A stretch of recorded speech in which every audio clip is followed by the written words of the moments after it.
ke Indonesia dan diinvestasikan di Indonesia. Itu ya, ya guys ya. Nah, saya kira itu ya, ini silakan dibaca, banyak sekali ya metode-metodenya. Ada yang dengan cara mengurangi tarif ya, reduce tarif ya, jadi langsung tarifnya dipotong ya, misalnya ya kan seperti contoh misalnya Indonesia dengan Amerika lah gitu ya, tarifnya ketika ada penghasilan ya, ada apa namanya penghasilan yang didapatkan oleh subjek pajak asing ya, itu kan terkena PPh di Indonesia ya, misalnya tarifnya 20% ya, PPh pasal 26. Tapi karena ada tax treaty ya dengan Amerika ya, maka dia atau dengan negara lain, saya tidak apa namanya tidak ini ya, tidak menjustifikasi, artinya kemudian negara mitra itu ya karena sudah ada tax treaty, kita hanya mengenakan 10% ya.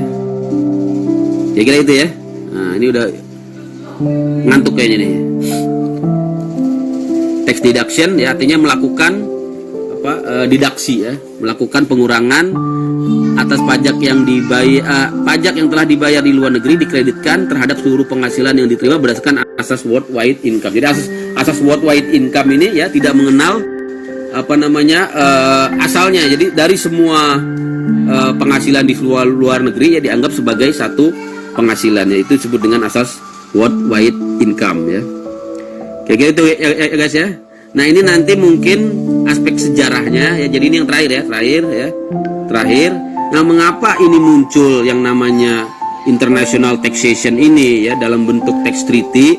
Nah ini sebenarnya dulu ya diawali jauh sekali ya, di awal-awal abad ke-20 ya, dimana pada saat itu ya situasi ya pasca perang ya, pasca perang ya, Perang Dunia I, di situ berkumpul ya ahli-ahli ekonomi keuangan ya dari negara maju, yaitu Amerika, Inggris, Italia dan Belanda ini di tahun 1920 ya. Nah, ngapain ahli ekonomi ini? Karena mereka memandang ya ada implikasi ekonomis yang negatif dari adanya pajak berganda tadi itu ya, karena kebutuhan negara untuk membiayai perang ya, sehingga masing-masing negara ini ya memajaki dengan cara yang sangat eksesif ya, tidak apa pandang bulu gitu ya. Jadi apa aja dipajaki, sehingga mengakibatkan double taxation ya tadi itu ya. Misalnya antara Turki dengan Jerman ya, orang Turki ya punya perusahaan, punya warung, punya toko kelontong di Jerman, dipajaki di Jerman. Orang Turkinya juga ya yang dia kemudian nyari dana ya, warga negaranya walaupun tidak bergerak di negaranya ya, tidak berbisnis negara juga dipajaki. Tentunya ini akan merugikan ekonomi, dan berkumpullah 4 orang ini ya, 4 tokoh ahli ekonomi ini ya.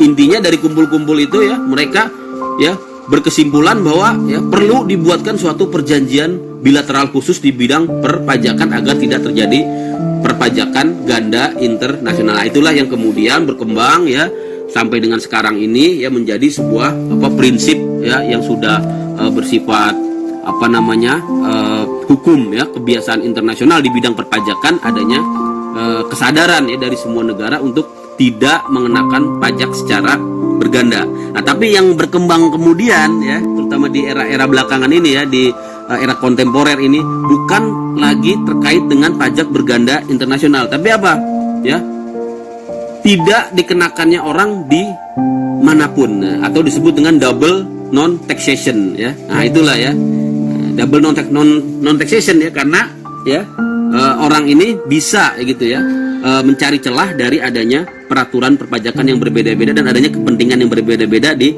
masing-masing negara. Nah sekarang perkembangannya adalah double non taxation. Nah itu ya guys ya, saya kira itu sudah pernah saya jelaskan juga yang disebut dengan double non taxation. Tapi awalnya hanya masalah double taxation, tapi kemudian ya era belakangan ini ya kita lebih cenderung ya lebih fokus ya, lebih concern kepada yang namanya adalah double non taxation, di mana prinsipnya suatu objek pajak ya misalnya penghasilan itu harus ada yang memajaki ya. Tidak boleh dia itu double taxation dan juga tidak boleh dia double non taxation.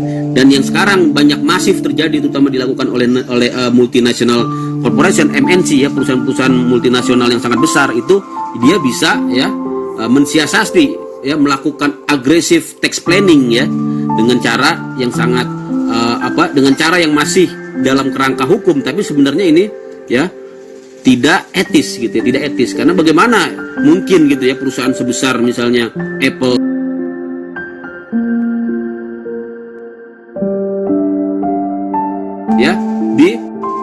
diminta membayar pajak secara ikhlas gitu ya. Karena memang secara koridor hukum tidak bisa dia ini, si Google ini ya, tidak bisa karena dia tidak memiliki permanen residen di suatu negara gitu ya, dan juga akhirnya dia tidak memiliki negara manapun tidak memiliki kewenangan untuk memajaki. Ini contohnya ya guys ya. Hingga saat ini belum pernah ada warga negara Indonesia yang mendapat hukuman maksimal akibat melanggar undang-undang imigrasi. Oh, ini imigrasi, ini pajak ya, imigrasi nanti lain lagi masuk ke hukum imigrasi ya. Saya kira itu ya guys ya. Jadi ini berkembang terus. Nah ya, jadi di sini ada kesepakatan yang sangat fenomenal ya dari OECD, Organization for Economic Cooperation and Development Institution ya, OECD ya, yaitu mengatakan bahwa ya prinsip pemajakan, bahwa pemajakan utama ada pada negara domisili ya. Jadi di sini ya nanti yang akan dianut adalah asas domisili ya, asas domisili. Ya. Nah inilah OECD ya yang menjadi rujukan ya negara-negara di seluruh dunia di dalam rangka ya melakukan pengaturan perpajakan internasional. Ini silakan dibaca aja ya, butir-butir pengaturan oleh OECD ya. Intinya adalah di sini ya menekankan kepada adanya pemajakan ya dengan menitik beratkan kepada adanya residen ya, permanen residen ya, penduduk ya. Kemudian juga di sini ada diatur tentang ya permanent establishment, PE tadi ya, permanent establishment atau BUT. Nah ini dibaca aja ya. Jadi BUT itu intinya adalah ya disebut juga dengan fix ya, permanent establishment yang memiliki suatu tempat usaha yang tetap ya, fixed place of business ya, fixed place of business. Sehingga apabila tiga unsur ini terpenuhi, yaitu adanya eksistensi tempat usaha ya, jadi di sini nanti dia harus memiliki yang namanya ya point of geographic ya, point of geographic. Jadi dia harus ada suatu titik tempat usaha ya. Tempat usahanya itu ya bisa berupa ruangan, sarana ya, mesin, kemudian juga bisa berbentuk usaha tetap ya, dan kemudian ya memiliki suatu kegiatan yang tetap ya. Nah inilah yang nanti ya bentuk-bentuk yang bisa dipajaki ya, sehingga negara memiliki kewenangan untuk oh, terima kasih Pak dosen. Wah, ini udah kode ini ya kalau udah terima kasih ya. Oke, baik ya. Saya kira ini dibaca aja ya. Nah, besok saya ngasih kuliah lagi ya. Besok saya ngasih kuliah lagi sama ya, jam segini ya. Nanti kalau misalnya ini saya bakal bahas ini lagi. Jadi saya modelnya gitu ya. Nah, setiap saya live itu saya akan bahas dengan